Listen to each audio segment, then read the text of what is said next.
Hey everybody, and welcome back to our channel. In today's video, we are going to show you how to add bleed here in Canva. Let's begin. Now, the first thing that you need to do is to log in using your credentials. If this is your first time in Canva, I want you to click the sign up option. And from here, just follow the on-screen instructions and you're good to go. Adding a bleed in Canva ensures that your design has an extra margin for trimming, which is especially useful when printing. This helps to prevent any white edges from appearing your printed design. And for you to be able to do that, once you are logged into Canva, either you create a new design or open an existing project.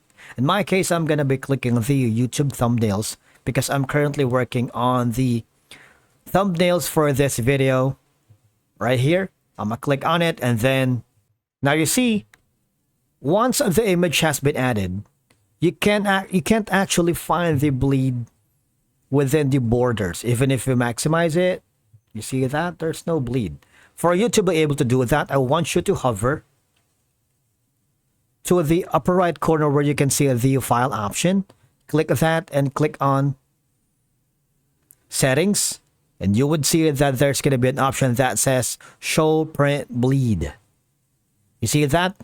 The lining here, that's going to be your guide. Now, these dotted lines appear around your design, indicating where the bleed area is. And of course, it's here to ensure your design prints correctly. Extend any background colors, images, or design elements slightly beyond the dotted bleed line. Alright, this extra space will be trimmed off during the printing process but ensures no unwanted white edges remain. Now, when you're ready to download your design for printing, obviously all I have to do is click on the share button at the top right corner. You can choose to download this file via PNG, JPEG, PDF standard, SVG, or MP4, but we're not going to do that.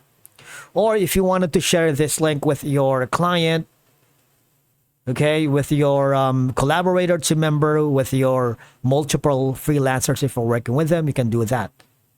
All right. Now, you have to remember that adding a bleed ensures that your design extends slightly beyond where the paper will be trimmed, preventing any white lines from appearing at the edges. And it's crucial for any print design project like business cards, flyers, posters, or brochures.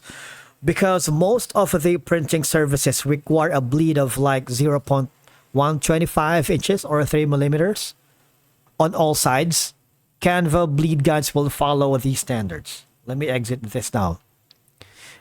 Of course, you have to ensure that the text and other critical elements are kept inside the inner margin, like this one, away from the bleed area to avoid being cut off. And again, if we want the bleed to disappear, all I have to do is click on the option on the settings and uncheck this option so you won't see the bleed anymore. All right. And to turn it off again, click on File, Settings, Show Print Bleed. All right. Unfortunately, there's no way for you to, you see? There's no way for you to change the bleed color. But if you wanted to see the bleed better, you might want to change the background color so it's a lot visible. All right. And by following these steps, you can ensure your design in Canva is print ready and looks perfect. That's it for today's video. Thank you so much for watching. We will see you in the next one.